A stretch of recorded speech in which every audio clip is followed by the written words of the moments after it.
शास्त्री श्री प्रदीप भाई पंड्या व्यासपीठ पर विराजमान थवा माटे प्रयाण करी रह्या छे। तेमनुं स्वागत छे। ओ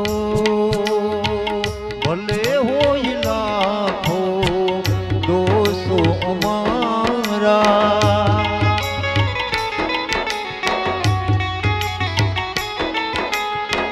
जो सोना कदीए अवगुण यमारा।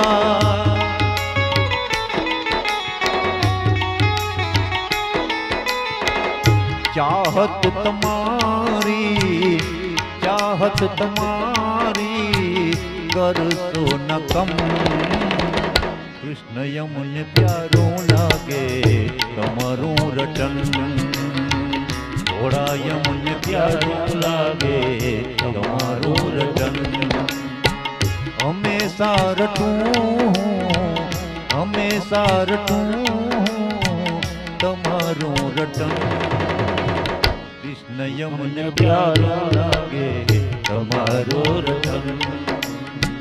कृष्ण यमुने प्यारो लागे तमारो रटन।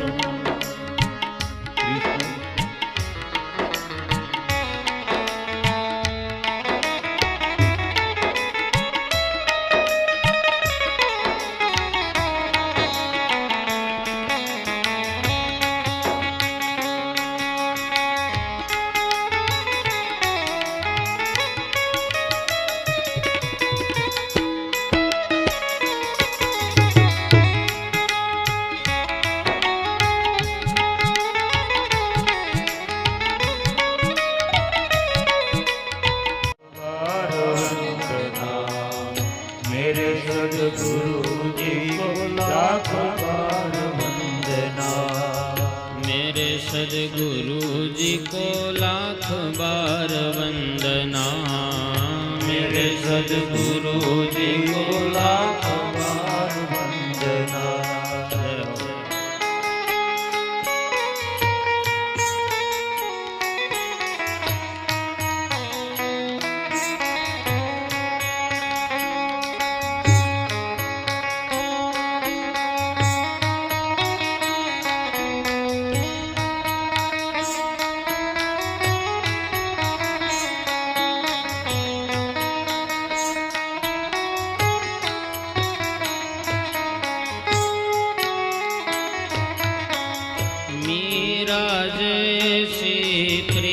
हमें देना मीरा जैसी प्रीति हमें देना। मीरा जैसी प्रीति हमें देना।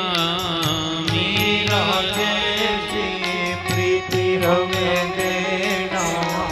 सबरी जैसी भक्ति हमें देना।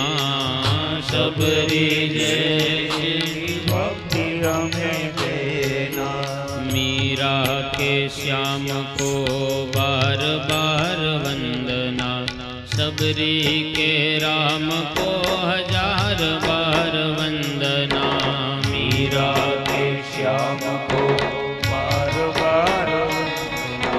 सबरी के राम को हजार बार वंदना। बार बार वंदना हजार बार वंदना। बार वंदना हजार बार वंदना।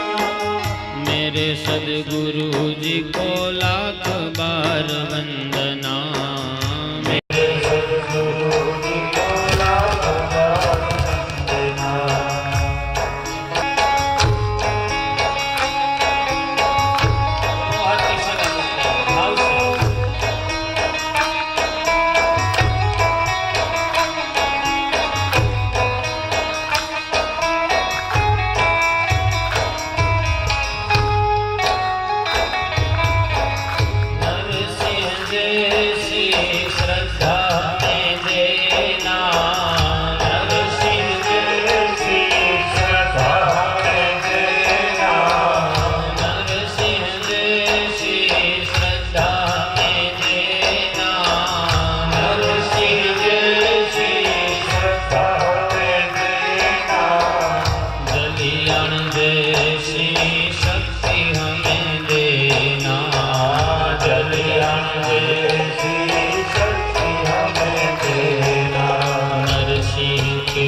श्याम को बार बार वंदना, जलियाण के राम को हजार बार वंदना। नरसिंह के श्याम को बार बार वंदना, जलियाण के राम को हजार बार वंदना।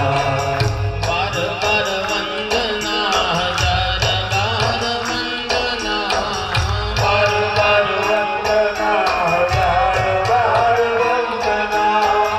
मेरे सद्गुरु जी को लाख बार वंदना, मेरे सद्गुरु जी को लाख बार वंदना।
रिश्तों की चौखट पे ठोकर है खाई, रिश्तों की चौखट पे ठोकर है खाई, रिश्तों की चौखट पे ठोकर है खाई, रिश्तों की चौखट पे ठोकर है खाई।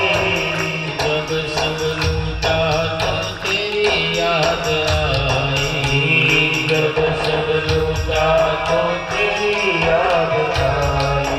सच्चा जो तेरा सहारा नहीं मिलता, सच्चा जो तेरा सहारा नहीं मिलता, जीवन हमारा दोबारा नहीं खिलता, जीवन हमारा दोबारा नहीं खिलता। बार बार वंदना, हजार बार वंदना, बार बार वंदना, हजार बार वंदना। मेरे सद्गुरु जी को लाख बार वंदना, मेरे सद्गुरु जी को लाख बार वंदना, मेरे सद्गुरु जी को लाख बार वंदना, मेरे सद्गुरु जी को लाख बार वंदना, मेरे सद्गुरु जी को लाख बार वंदना, मेरे सद्गुरु जी को लाख बार वंदना।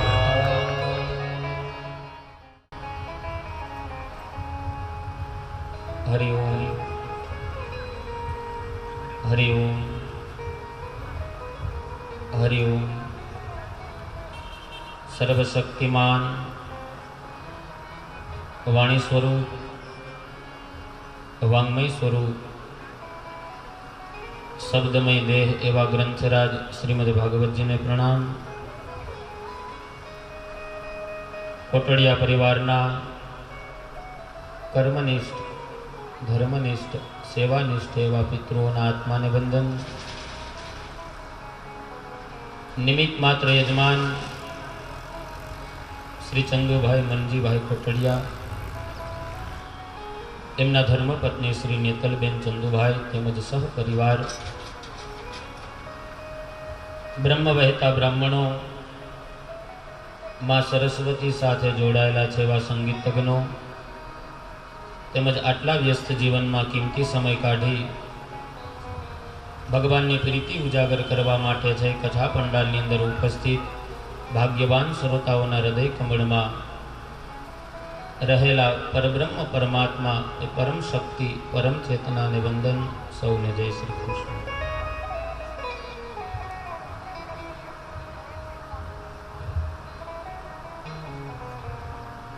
નંદસ્વાત્મજ ઉત્પન્ન જાતાલ્લાદો મહામના. સુંદર મજાનો ગોકુળની અંદર બધા જ યશોદા, સુનંદાજી, નંદ બાબા, ગોપ બાળકો, ગોપીઓ બધા જ સાથે મળી અને સુંદર મજાનો એ નંદ મહોત્સવ મનાવે છે. ગોકુળની અંદર એકબીજા ઉપર ઉડાડવા માટે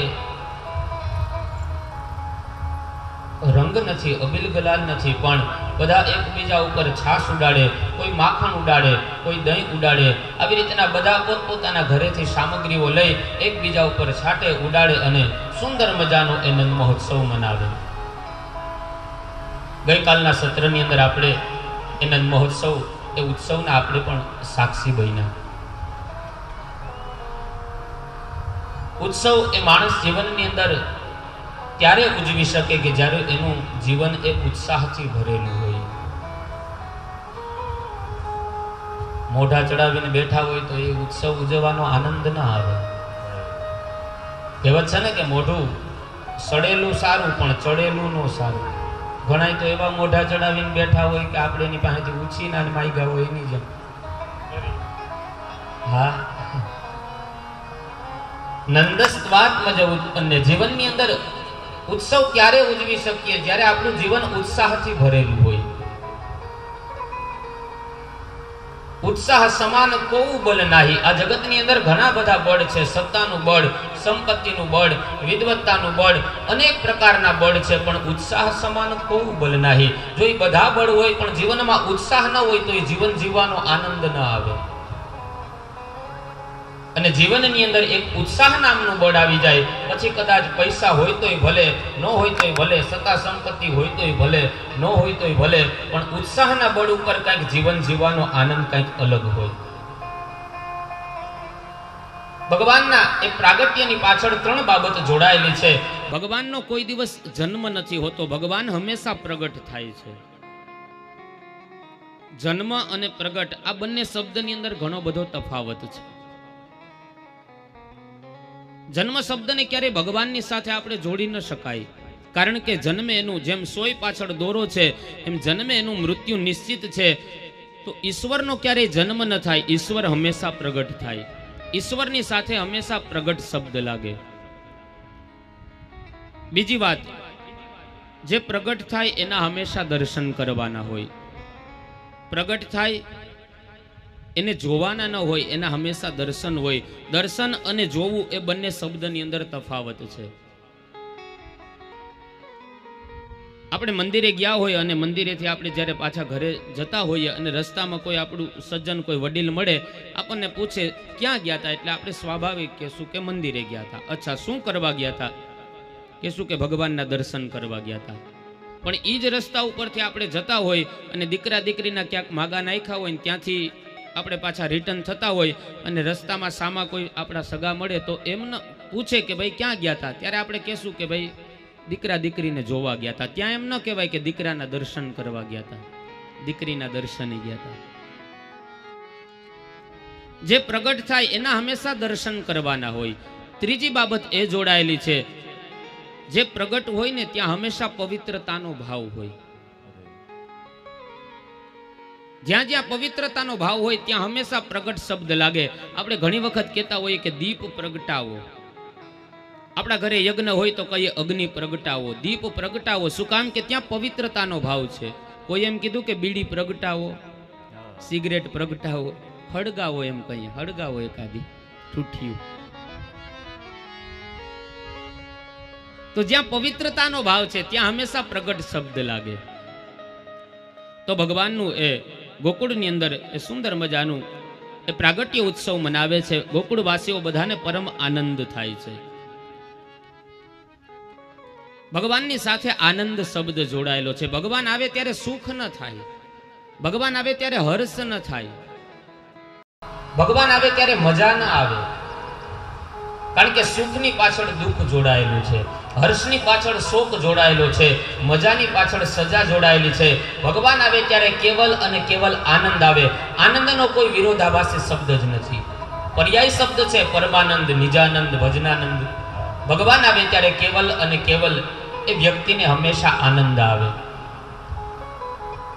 તો ભગવાન પધાર્યા પછીનું કાર્ય શું કહે છે? ધર્મ સંસ્થાપનાર્થાય, ધર્મનું સંસ્થાપન કરે.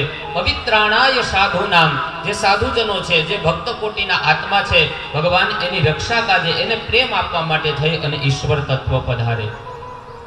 તો મથુરાની અંદર ભગવાન દેવકીજીની સન્મુખ એ ચતુર્ભુજ રૂપે પ્રગટ થયા. એ જ સમયે ભગવાન કહે છે, હું અત્યારે અહીંયા નહીં રહું, મને ગોકુળમાં છોડી આવો. આ બાજુ ટોપલામાં લઈ અને યમુના મહારાણી પણ માર્ગ આપે છે અને ભગવાનને ત્યાં ગોકુળની અંદર પધરાવે છે. જ્યારે ભગવાન વસુદેવજીએ જ્યારે ટોપલા ઉપર ભગવાન શ્રી કૃષ્ણને જ્યારે ધારણ કર્યા, એ સમયે જે તમામ જંજીરો હતી, જે બંધનો હતા, એ બંધનો તમામે તમામ તૂટી ગયા. શું કામ? કે ભગવાનને ધારણ કર્યા. પણ જેવા જ ગોકુળમાં આવીને વસુદેવજીએ જેવી માયાને ધારણ કરી, વળી પાછા બંધનો લાગી ગયા. કથા મને તમને બોધ આપવા માંગે છે, ભગવાનને જ્યાં સુધી મસ્તક ઉપર રાખશો ત્યાં સુધી માયાના બંધનો બધા તૂટી જશે. પણ જેવી જ માયાને તમે મસ્તક ઉપર ધારણ કરશો, સંપત્તિની માયા, પૈસા કમાવાની માયા, આ બધી માયાને જ્યારે જીવનની અંદર અપનાવશો પછી બંધનો ભોગવવા પડશે. તમામે તમામ જંજીરો તૂટી ગઈ ને એ સમયે ભગવાનને એ ગોકુળની અંદર પધરાવે છે. નિજે ઈચ્છા નિર્મિત તનુ, ભાગવત કહે છે, ભગવાનને જ્યારે જેવી ઈચ્છા થાય ત્યારે ભગવાન એ શરીર ધારણ કરીને પધારે છે.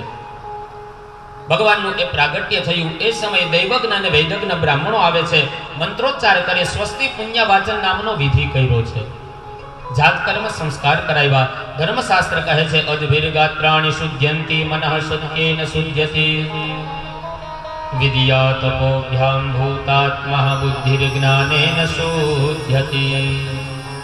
અદ્ભિર ગાત્રાણિ શુદ્ધ્યંતિ, સ્નાન કરવાથી તનની શુદ્ધિ થાય. મનઃ સત્યેન શુદ્ધ્યતિ, સત્ય વાણી બોલો એનાથી મનની શુદ્ધતા આવે. બુદ્ધિર જ્ઞાનેન શુદ્ધ્યતિ, જ્ઞાન દ્વારા બુદ્ધિ શુદ્ધ થાય. એવી રીતના સંસ્કારો દ્વારા એ ગર્ભની શુદ્ધિ થાય. જાત કર્મ સંસ્કાર કરે છે, દેવતાઓનું પૂજન કરે છે. દેવતાઓના ઋણમાંથી થઈ માણસ માત્રનો જ્યારે જન્મ થાય ને, ત્યારે અમુક પ્રકારના એની ઉપર ઋણ લાગી જાય. પહેલામાં પહેલું કોઈ ઋણ હોય તો એ દેવ ઋણ છે. દેવતાઓનું પૂજન કરીએ, અર્ચન કરીએ, સવારે ઉઠીને જે કાંઈ પૂજા પાઠ કરીએ, માળા કરીએ, આ દેવના ઋણમાંથી મુક્તિ થવા માટેનો ઉપાય છે.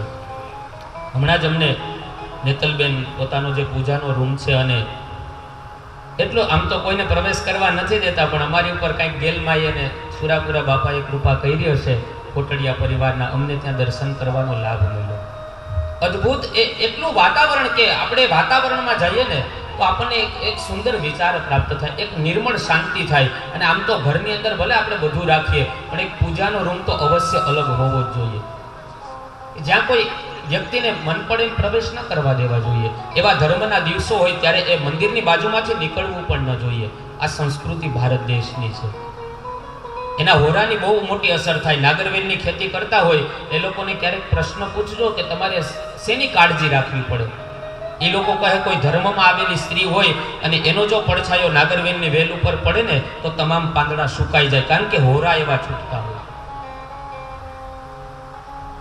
આ બહુ સારી બાબત છે. પૂજાનો રૂમ તો દરેક ઘરની અંદર વ્યક્તિ અલગ રાખવો જોઈએ. એના વાઇબ્રેશન માણસને, શરીરને બહુ મોટું અસર કરતા હોય. વિચાર કરો, કોઈ વ્યક્તિ આપણને ગાળ દીધી હોય, એની અસર આપણને 10 કલાક સુધી હોય, તો ઓમ નમો ભગવતે વાસુદેવાય જે જગ્યાની અંદર બોલાણું હોય, માતાજીના પાઠ ત્યાં હોય, ત્યાંના વાઇબ્રેશન કેવા છૂટતા હોય. એક સામાન્ય અપશબ્દના વાઇબ્રેશન આપણને અસર કરે 10-10 કલાક સુધી. આપણે વ્યક્તિને ભૂલીએ નહીં, વેર વાળવાની એ મનની અંદર વૃત્તિ પેદા થઈ જાય, તો ભગવાનના નામની માળાની કેવી વૃત્તિ પેદા થતી હશે. સામાન્ય રીતે આપણે કોઈ ટીવી જોતા હોઈએ અને ટીવીની અંદર કોઈ સ્ત્રી ઉપર, કોઈ બેન દીકરી ઉપર અત્યાચાર થતો હોય અને એ સિરિયલની અંદર આપણે જોતા હોઈએ, અને ઘણી વખત એ જોતા જોતા ઘરના બહેનો રડવા માંડે. હવે આપણા હગાઈ ન થતા હોય, કાંઈ લેવા દેવા ન હોય, છતાંય રડવું આવી જાય. શું કામ? કે એ ટીવીના વાઇબ્રેશનો આપણા મનને અસર કરતા હોય. એક સામાન્ય કચકડાની ટીવીના વાઇબ્રેશન મનને અસર કરતા હોય, તો જે ભગવાન કર્પૂર ગૌરમ કરુણાવતારમ, એના વાઇબ્રેશનો કેવા અસર કરતા હશે. પણ એ દેખાય નહીં, એનો કેવલ ને કેવલ અનુભવ કરવાનો હોય, અને એ અનુભૂતિ થાય. અમુક પ્રકારની જ્યારે સાધના એ સિદ્ધ થઈ જાય ને, પછી ઓટોમેટિક એના વાઇબ્રેશનો મળતા હોય. તો દેવઋણમાંથી મુક્ત થવા માટે થઈ અને નિત્ય સવાર સાંજ એ દેવતાઓની અવશ્ય દરેક વ્યક્તિએ પૂજા કરવી જોઈએ. બીજું સમાજનું ઋણ છે અને આનંદની વાત છે, કોટડિયા પરિવાર દ્વારા એ સમાજ ઋણમાંથી મુક્ત થવા માટે થઈ અને કાલે શહીદો માટે થઈ 70,000નો ચેક એ ટ્રસ્ટને સમર્પિત કર્યો. આ સમાજનું ઋણ છે અને દરેક વ્યક્તિની આ એક ફરજ બની જાય. યાદ રાખજો, કદાચ આપણે એ હાલો આપણને આર્થિક સ્થિતિ ઈશ્વરે ન આપી હોય એ ન કરી શકીએ તો સવાર સાંજ જ્યારે ભગવાનને દીવો અગરબત્તી કરીએ ત્યારે આપણે કમસે કમ એ દેશના રક્ષણ માટે થઈ અને જે કાલે વાત કરતા હતા સાહેબ કે 20-20 ડિગ્રી માઇનસ તાપમાન હોય અને એ 50-50 કિલોની બંદૂકો અહીંયા ખંભા ઉપર રાખીને દેશની રક્ષા કરે, એના માટે થઈને કમસે કમ માનસિક પ્રાર્થના તો કરી શકીએ ને કે જે દેશના સીમાડા સાચવીને જે સૈનિકો બેઠા છે, હે ભગવાન તું એને શક્તિ આપજે. બસ એટલી તો કમસે કમ પ્રાર્થના આપણે એક માનવ તરીકે કરી શકીએ ને. આજે હું તમે જે શ્વાસ લઈએ છીએ એની પાછળનું કારણ છે કે આપણા શ્વાસ લેવા માટે થઈ અને આ દેશના શહીદો પોતાના શ્વાસ ગુમાવે છે ને એટલે આપણે શાંતિથી અહીંયા શ્વાસ લઈ શકીએ છીએ. આ સમાજનું ઋણ છે. સમાજનું ઋણ પણ અદા કરવું જોઈએ. ઈશ્વરે આપણને આર્થિક સ્થિતિ સારી આપી હોય તો આર્થિક રીતે, બાકી માનસિક આપણે એમની પ્રાર્થના તો કમસે કમ કરી શકીએ ને.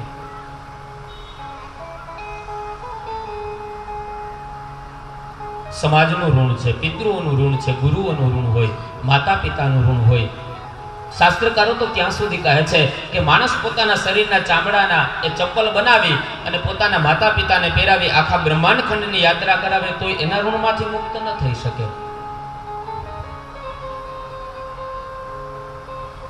કહેવાનો અર્થ કે આ બધા ઋણ છે ને એમાંથી ઓછા થવાનો પ્રયત્ન કરવો જોઈએ. એ એક માનવની ફરજ છે, નહીતર મનુષ્ય રૂપેણ મૃગાશરંતિ. બહુ સારી વાત કરી નેતલબેને કે અમારા સાસુ સસરામાં હું તો માતા પિતા માનીને એની સેવા કરું છું. આ બહુ મોટી બાબત છે. આજે સમાજની અંદર આ વસ્તુની જરૂરિયાત છે.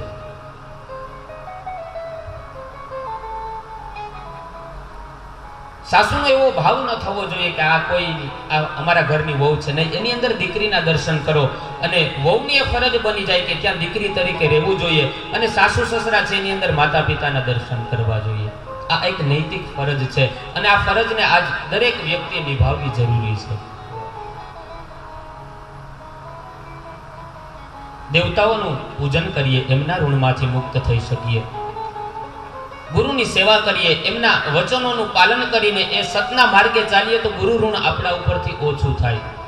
માણસનો જન્મ થાય ને એની ઉપર 4 પ્રકારના દંડ લાગી જાય. પહેલામાં પહેલો જો કોઈ દંડ હોય ને તો એ ધર્મનો દંડ છે. માણસ જો ધર્મદંડ ભરી દે તો પાછળના 3 દંડ છે ને ભગવાન એમાંથી એને મુક્ત કરી દે. પણ જો ધર્મદંડ પેલો ન ભરે તો પાછળના 3 દંડ એને ભોગવવા પડે. પછીનો દંડ આવે દેહનો દંડ. નખમાંય રોગ ન હોય, ડોક્ટર ઇન્જેક્શન મારીને એમ કહે કે 2000 રૂપિયા થાય તો ન્યાય એમ ન કહેવાય કે ઓણ કપાસ નબળો થયો, ભાવ નથી આવ્યા. ગમે ત્યાંથી 2000 રૂપિયા ઇન્જેક્શનના દેવા પડે. આ દેહનો દંડ છે. કદાચ તમે એમાંથી છટકી જાવ તો પાછળ આવે રાજદંડ. રોડ ઉપર હાઈલા જતા હોય અને ગૌશાળા માટે નાના નાના બાળકો ઉઘરાણી કરતા હોય તો 10 રૂપિયા લખાવો, 20 રૂપિયા લખાવો એટલે ભાઈ શું કે આગળ લખાવી દીધા. અને એ 4 ચોકે પૂગે ટ્રાફિક પોલીસ વાળો એમ કે હેલ્મેટ ક્યાં? તો કે નથી, લાવો 150 રૂપિયા. વાં 10 લખાવી દીધા તો તારી જગ્યાએ કોકને પુગાડી દે. આ રાજદંડ છે. કદાચ એમાંથી તમે છટકી જાવ તો છેલ્લે આવે નાત દંડ. નાતનો દંડ ભોગવવો પડે. છોકરાને લાટકોટથી મોટો કર્યો હોય, ભણાવ્યો ગણાવ્યો હોય અને એના લગ્ન પ્રસંગ ધામધૂમથી કર્યા હોય અને 6 મહિના થાય ત્યાં ઓહલાવીને બેહે કે આ હવે નથી જોતી અને હમેવાળા એમ કે 5 લાખ રૂપિયા આપો તો છૂટું થાય. આ નાત દંડ છે. પણ પેલો જો વ્યક્તિ ધર્મનો દંડ ભરી દે, 10મો ભાગ આવકની કમાણીમાંથી કાઢી નાખે તો બાકીના 3 દંડ એ ઈશ્વર માફ કરી દે.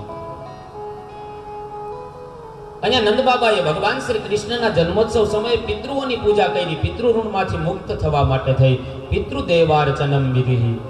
પિતૃઓનું પૂજન કરે, પિતૃઓને યાદ કરે. કારણ કે માણસની ઉપર જ્યારે ભગવાન પ્રસન્ન થાય ને તો એને 2 જ વસ્તુ આપે. એક તો ભક્તિ આપે ને કાં તો મોક્ષ આપે.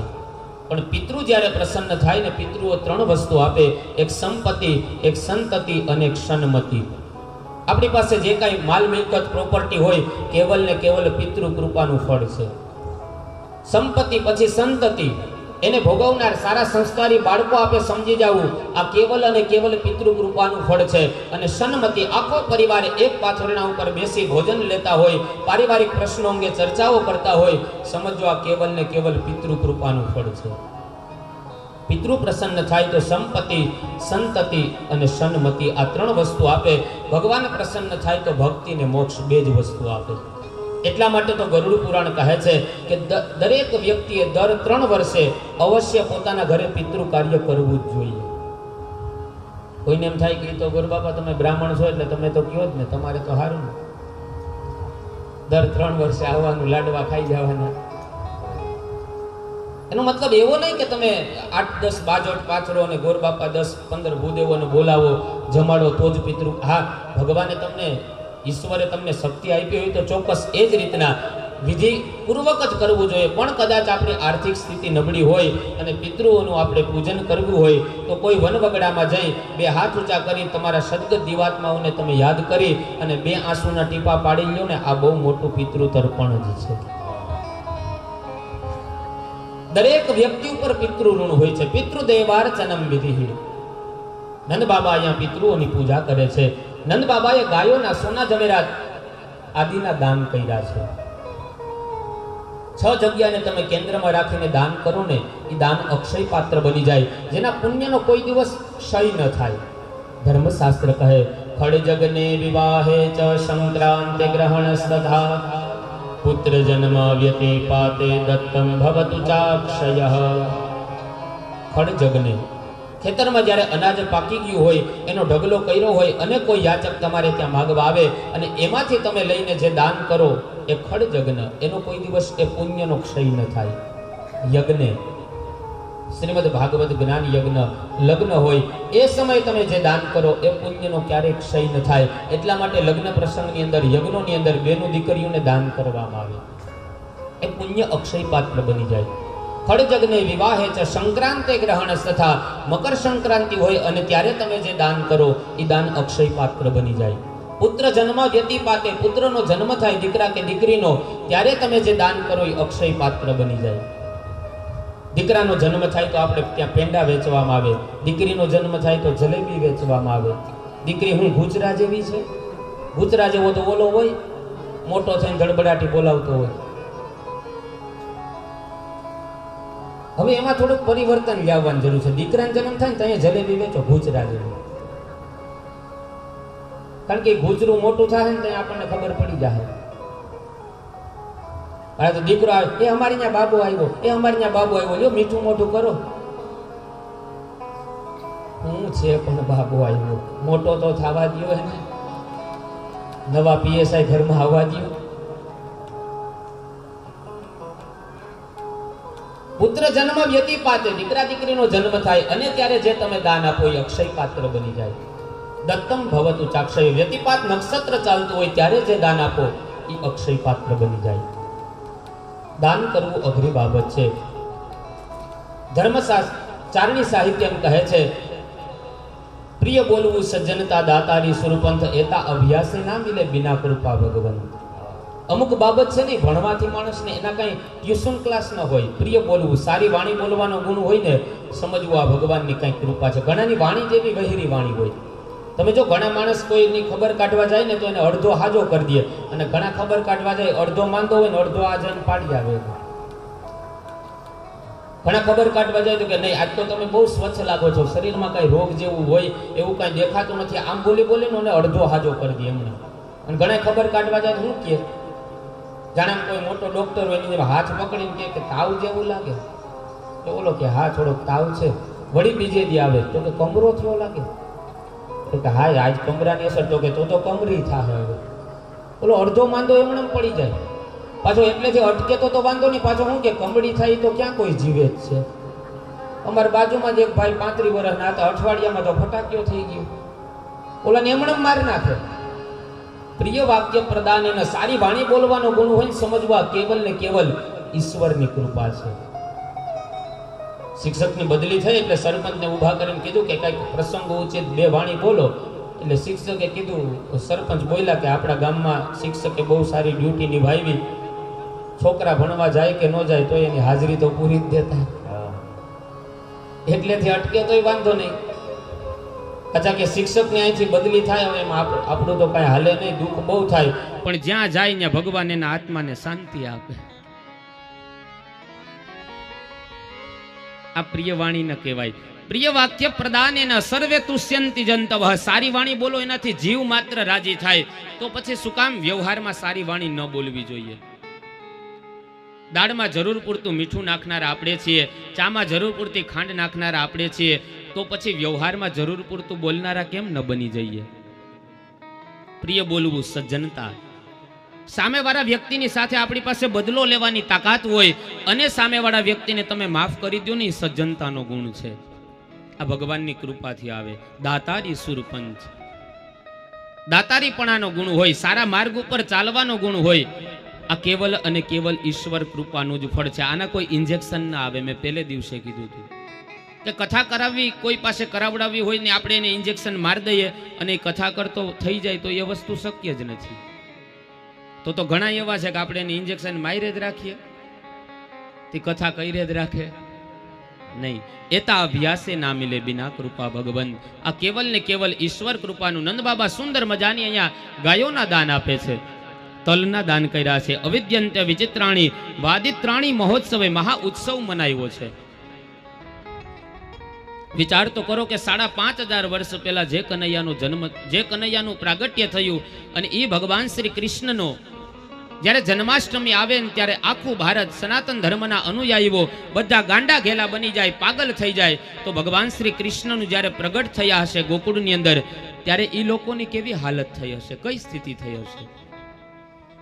ઈશ્વર એ કેવલ ને કેવલ આનંદ દાતા છે. બધા જ સાથે મળી સુંદર મજાનો એ મહા ઉત્સવ મનાવે છે. શ્રાવણ વદ આઠમની રેન સોહામણી સોહામણી. શ્રાવણ વદ આઠમની રેન સુહામણી સુહામણી. આનંદ મંગલ ગાયે સબ ગજ ગામિની ગામિની. આનંદ મંગલ ગાયે સબ ગજ ગામિની ગામિની. કાલી કામરિયા.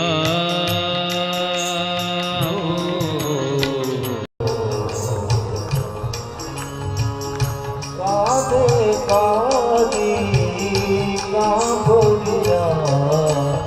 કાલે કાળી કામરિયા. મુખમલ ગાએ આયે બંસી બજાતે આયે મેરે ઘર આયે.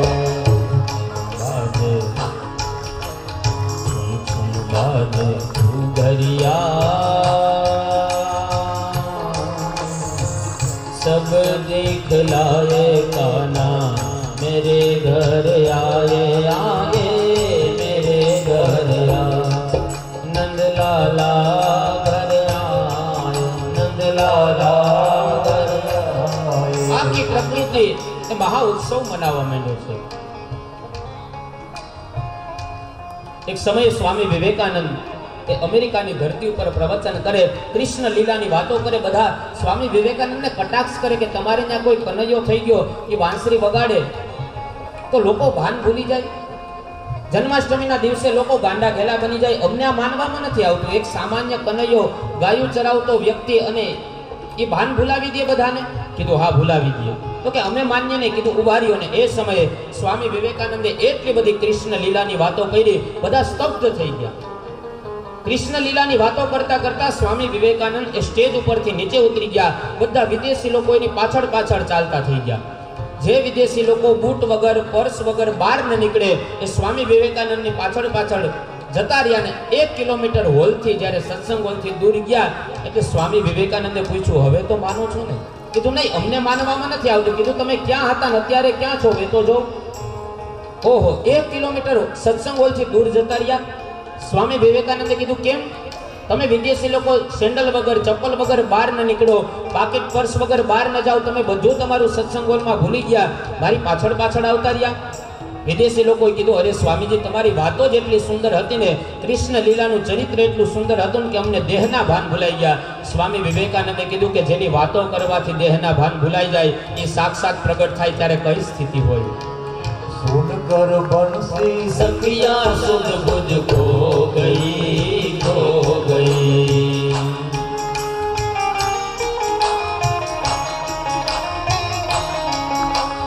दर्शन करके मैं तो पावन हो गई, हो गई. दर्शन करके मैं तो पावन हो गई, हो गई. इस प्यारे सावरिया हो,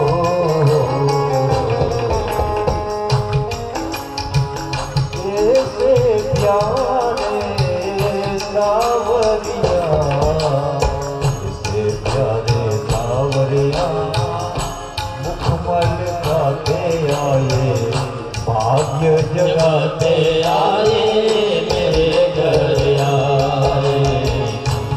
गाने नंदलाला घर आए, नंदलाला घर आए, नंदलाला घर आए.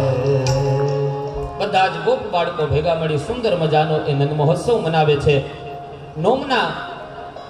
નોમની સવારે સુંદર મજાનો એ ઉત્સવ મનાવ્યો છે. દસમ ગઈ, 11સ ગઈ અને 12સ આવે છે. શ્રીમદ ભાગવતમાં તો કથા નથી, પણ ગર્ગાદી સંહિતાઓની અંદર એવી કથા જોવા મળે કે ભગવાન શિવને એ કૈલાસની અંદર એવા એંધાણ મળ્યા કે હું જેનો સતત જપ કરું છું એ કૃષ્ણ તત્વ એ ગોકુળની અંદર પ્રગટ થઈ ચૂક્યું છે. હવે મારે એના દર્શન માટે જવું પડશે. મહાદેવજી કહે છે મારા ઈષ્ટના દર્શન કરવા માટે હું જાઉં. અને એ સમયે માં પાર્વતી કહે છે, અરે સ્વામીનાથ, હજી તો 4 દિવસ થયા, આઠમનો જન્મ થયો છે, આજ 12સ થઈ, હમણાં નહીં, થોડા સમય પછી દર્શન કરવા જજો. ભોળાનાથ કહે છે નહીં, મારે દર્શન કરવા ઉત્જલ દીપક ઇતમન મોરા, ત્યાં એમનું પ્રાગટ્ય થઈ ગયું છે, ત્યાં દીવો પ્રગટી ચૂક્યો છે, મારું મન અહીંયા બૈડા કરશે, માટે મારે હવે દર્શન કરવા માટે જવું છે. અને યાદ રાખજો, જે સાચી દર્શન કરવાની જે વ્યક્તિ ભાવનાથી નીકળે, ચોક્કસ એને પરમાત્મા દર્શન આપે. જે પ્રકારનો જે મનુષ્ય હોય ને એ પ્રકારની વસ્તુ ભગવાન એના સુધી પહોંચાડી દે. તમે કેવા પ્રકારના માણસ છો એ પ્રકારનો માણસ ભગવાન તમારા સુધી પહોંચાડી દે. આપણી પાત્રતા કેવી છે, ઈશ્વરે આ જગતની અંદર કોઈ વસ્તુનો અભાવ નથી રાખ્યો. તમે કઈ વસ્તુના ઘરાક છો ને એ મહત્વની બાબત છે.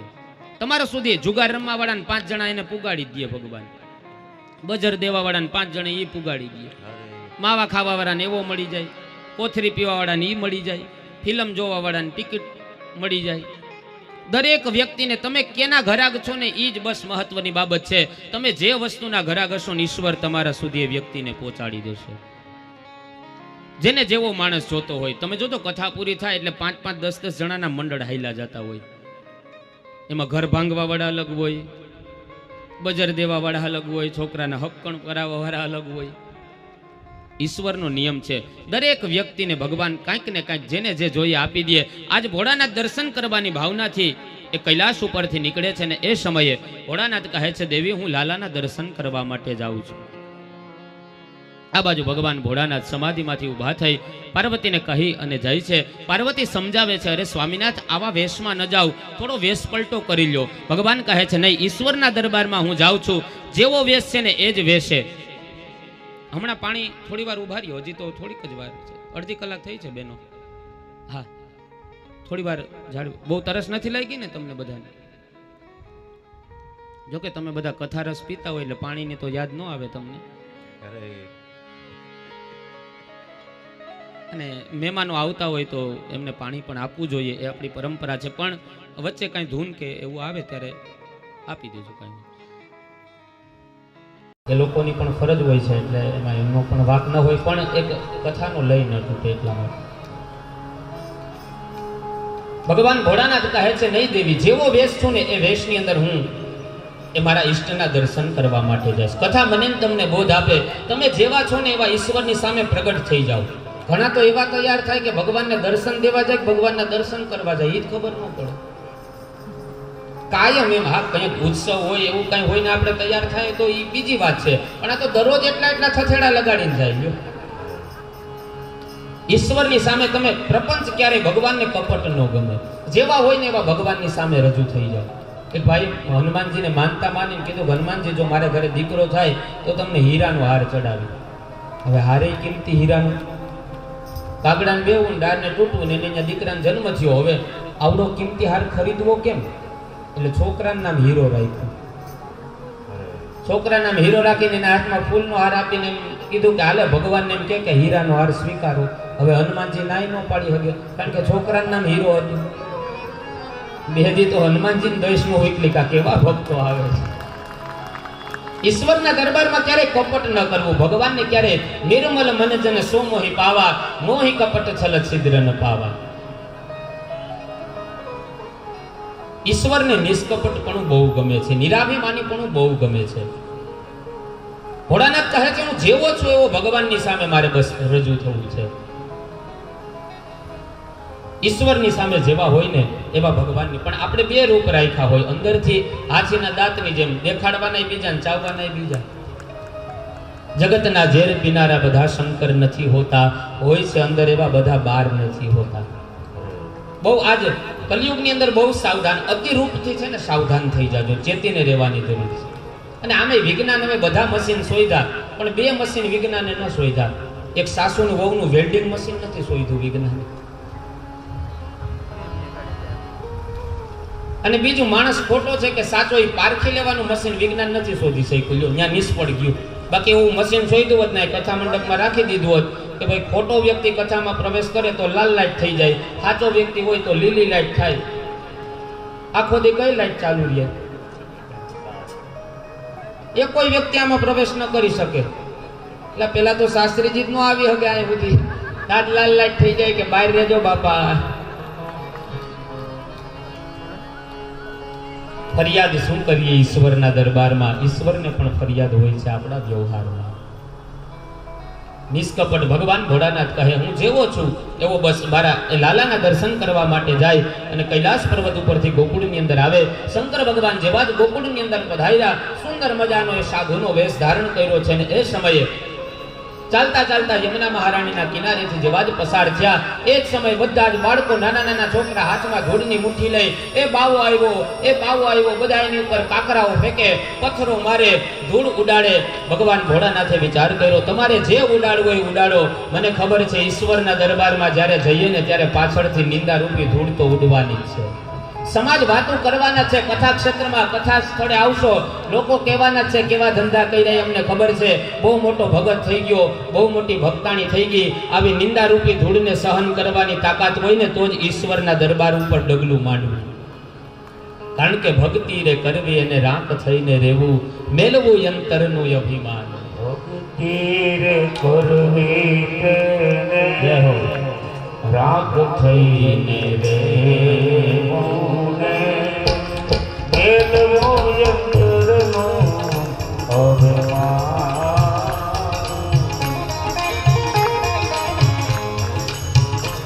સદગુરુ ચરણમાં શીશ નમાવું ને આધો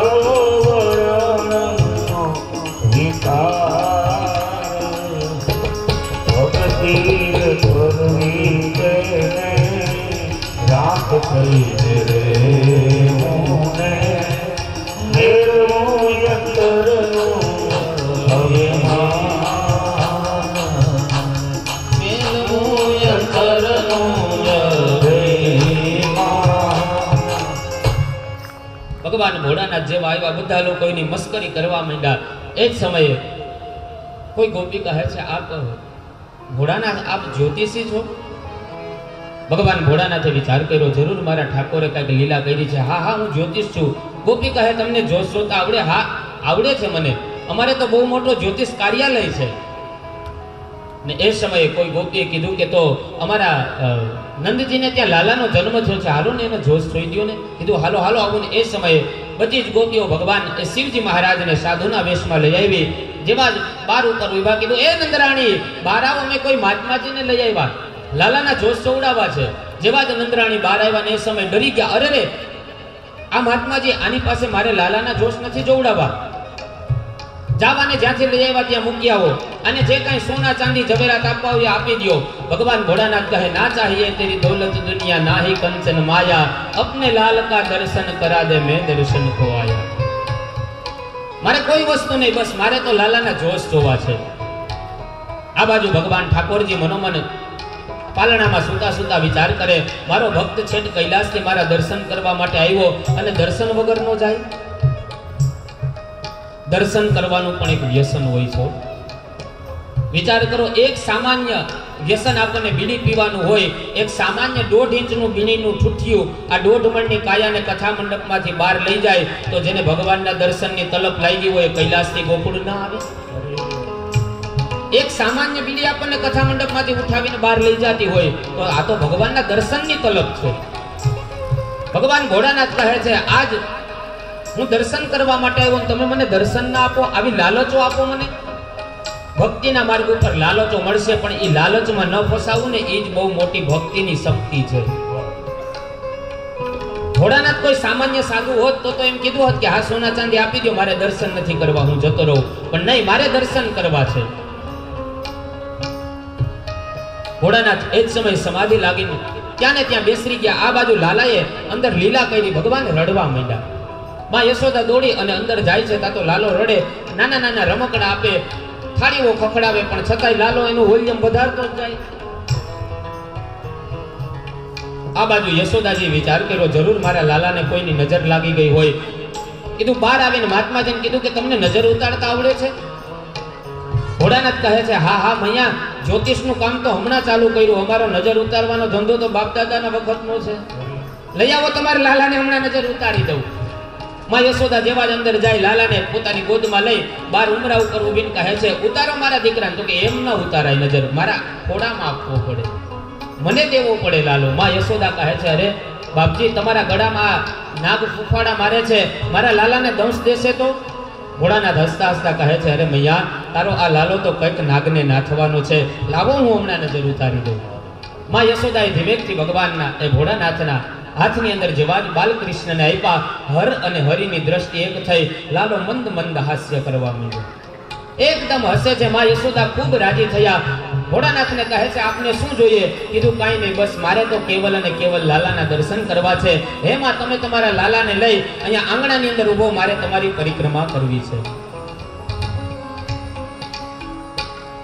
એ જ સમયે ભગવાન ભોળાનાથ માં યશોદા અને લાલાની પ્રદક્ષિણા કરે છે. पंचदेह परिक्रमा करके श्रृंगी नाद बजायो, सूरदास बलिहारी कन्हैया जुग जुग जिय तेरो लालो।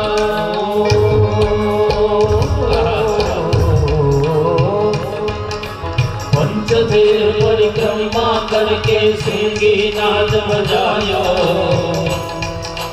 सूरदास बलिहारी कन्हैया जुग जुग जिय तेरो लालो।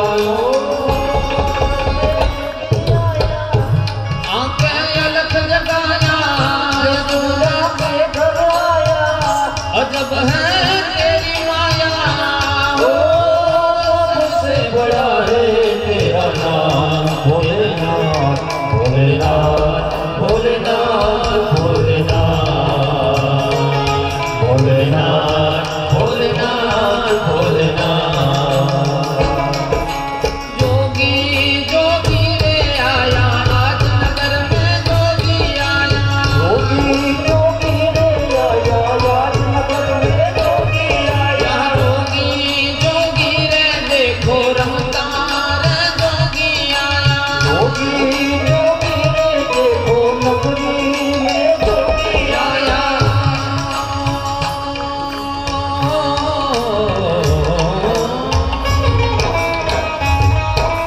ना चाहिए तेरी दौलत दुनिया, ना ही कंचन माया, अपने लाल का दर्श करा दे मैं दर्श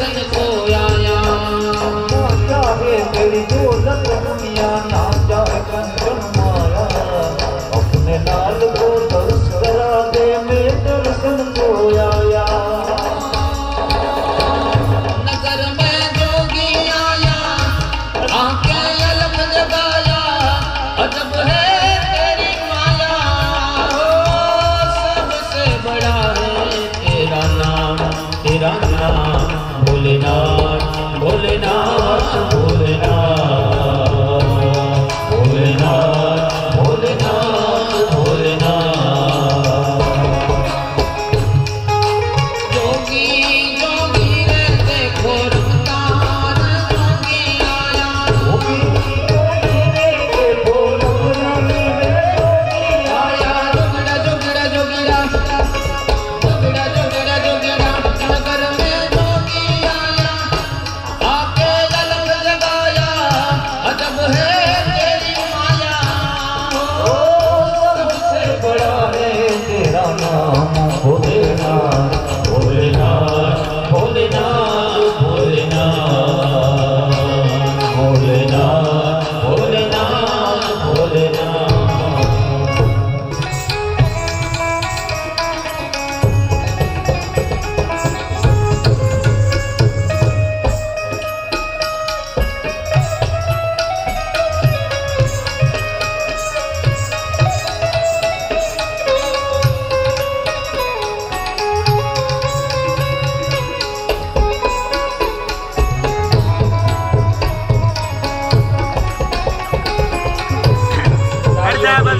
વધાવીશું આ સન્માનને આપણે સૌ.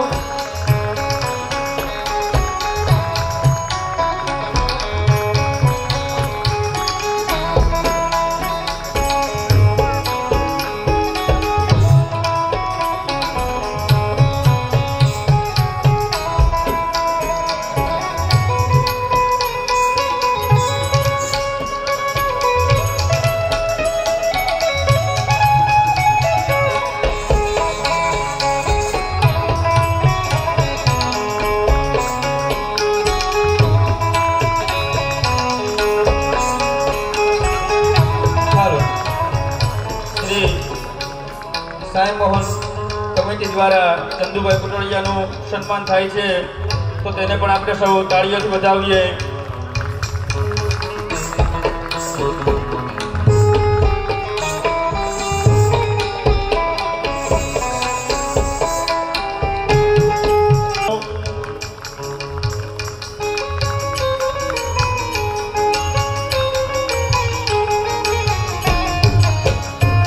तालियां रुकनी नहीं चाहिए.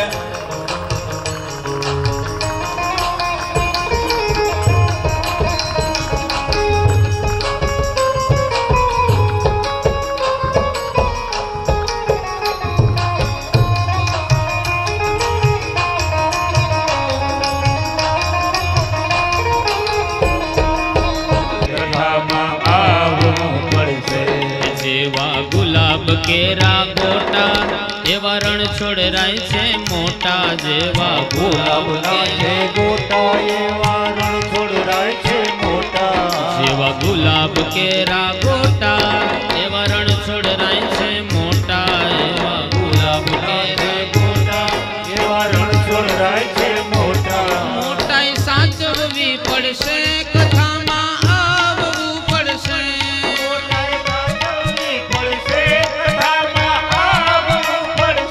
એ મોટાઈ સાચવવી પડશે, કથામાં આવવું પડશે,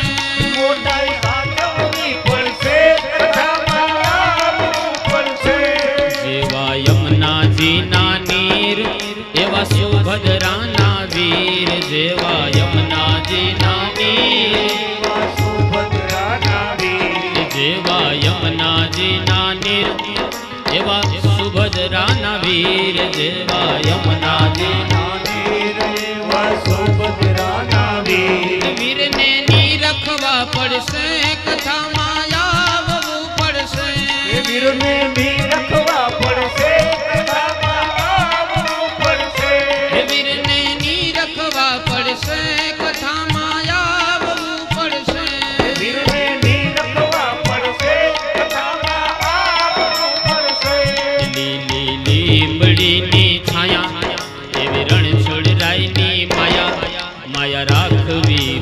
પડશે કથામાં આવવું પડશે માયા રાખવી પડશે કથામાં આવવું પડશે એ માયા રાખવી પડશે કથામાં આવવું પડશે માયા રાખવી પડશે કથામાં આવવું પડશે કથામાં આવવું પડશે માયા આવવું પડશે કથામાં આવવું પડશે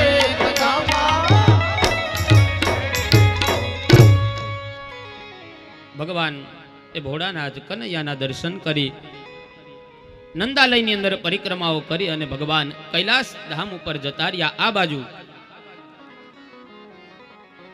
ભગવાન એ ચરિત્ર બતાવતા આગળની કથા સમજાવતા કહે છે 14ના દિવસે એ પૂતના માસી એ કનૈયાને મારવાના હેતુથી છઠ્ઠીના દિવસે ગોકુળની અંદર આવે છે.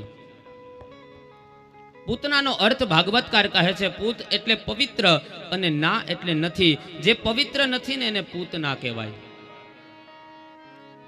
પૂતના ગોકુળની અંદર આવે છે અને યમુનાજીના એ ધરા ઉપર ગોપીઓ બધી વાતો કરે છે કે નંદજીનો કનૈયો કેટલો સુંદર છે.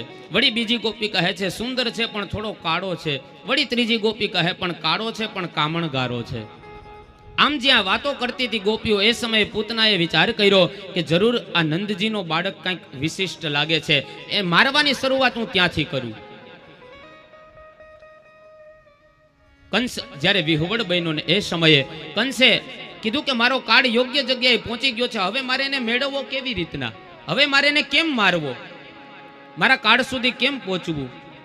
આખી સભા ભરાણીને એ સમયે સભાની અંદર જાહેરાત કરી કે મારા કાળ સુધી કોણ પહોંચી શકે? એ સમયે પૂતનાએ આંગળી ઊંચી કરી કહે છે હું તમારા કાળને મારીશ. કંસ કહે અરે તું એકદમ કાળી કુબડી છો, તારા મોઢાનું કઈ ઠેકાણું નથી, ગાલમાં ખાડા પડી ગયા, તું કેમ પહોંચી શકી કનૈયા સુધી? કીધું કે એક માર્ગ છે. કંસે કીધું કે શું? તો કે બ્યુટી પાર્લર. કે હું ભલે ગમે એવી કાળી કુબડી હોય પણ બ્યુટી પાર્લરમાં જઈશ ને એટલે એકદમ એમ લાગશે કે ઓહો આ તો કોઈ રાજાની રાણી આવી, હું બ્યુટી પાર્લરમાં જઈ આવીશ. કંસને વાત યોગ્ય લાગી. કીધું ઠીક છે જા. આમ પણ સ્ત્રીની પાસે નાનું 10 વર્ષનું બાળક સ્ત્રી પાસે વધારે હોય અને સ્ત્રી પાસે એ સ્ત્રી જ સહેલાઈથી પહોંચી શકે. પૂતના તૈયાર થઈ ગોકુળની અંદર આવી ગોપીને પૂછે છે અરે આ નંદબાબાનું ઘર ક્યાં છે? ગોપી કહે છે તમે શું એમના સગા થાવ છો? કીધું હા એમના માસી થાવ છું. કનૈયો મનોમન હસતા હસતા કહે છે માસી થાતી નથી પણ હવે તને ફાંસી દેવાની છે. પૂતના કહે છે મારે કનૈયાને. ગોપી કહે છે તમારે કેમ જબલું દેવા? કીધું હા મારે એક તમે પ્રશ્ન કરો ને સામે બીજા 2 પ્રશ્ન ન કરે તો એનું નામ બેનો નહીં. ગુજરાતી સ્ત્રીને ઓળખવાની લાક્ષણિકતા શું ખબર છે? 1 કલાક સુધી કોકની વાતું કરે અને પછી ઊભા થાય ને ત્યારે હું બોલે ખબર? હવે હાલો ને આપણે ને એને હું લેવા દેવા? એટલે આપણે ને એને હું લેવા દેવા? તો આ કલાક સુધી માંડી હતી હું કામ એની? એને જાણવાની છે ને એકદમ જિજ્ઞાસા હોય. આમ તો સારો શબ્દ બોલો તો જિજ્ઞાસા કહેવાય, નહીતર એને ચોવટ કહેવાય. એનો મતલબ એવો નહીં કે હું સ્ત્રીઓની નિંદા કરું છું, પણ સ્ત્રીનું જીવન છે ને એ હંમેશા તમે જોજો હૃદય પ્રધાન હોય અને પુરુષનું જીવન છે ને એ બુદ્ધિ પ્રધાન હોય.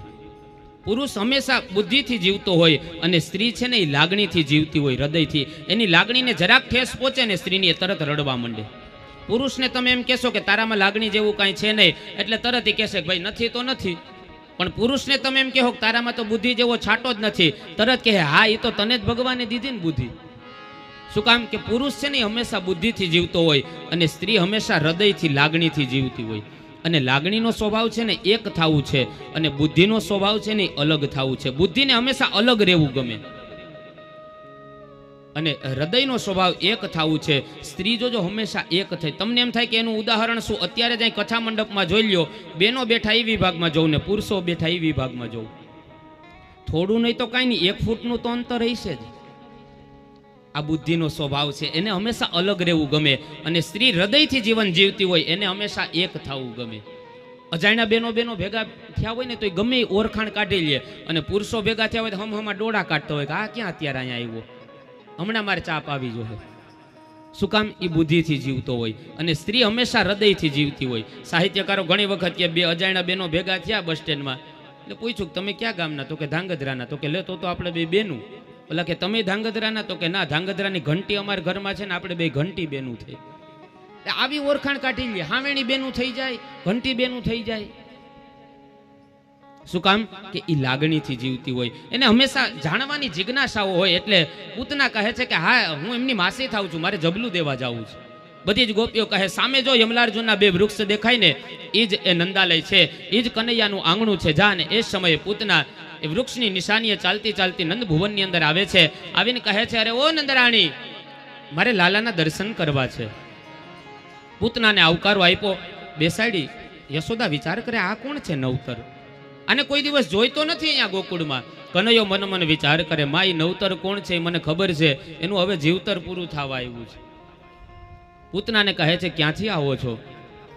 કહે છે, સ્વર્ગમાંથી આવું છું, હું તમારા લાલાના એને જબલું દેવા માટે આવી છું. એ જ સમયે યશોદાએ વિચાર કર્યું, જે હોય તે આંગણે આવ્યું છે, અતિથિ છે, અને લાલાને લઈ અને સીધો જ પૂતનાના ગોદમાં સોંપી દીધો. ને એ જ સમયે માં યશોદાએ કીધું કે થોડી વાર બેસો, હમણાં હું તમારા માટે કંઈ મિષ્ટાન, કંઈ વાનગી લઈ આવું. યશોદાજી બાળકને પૂતનાના ખોળામાં સોંપે છે.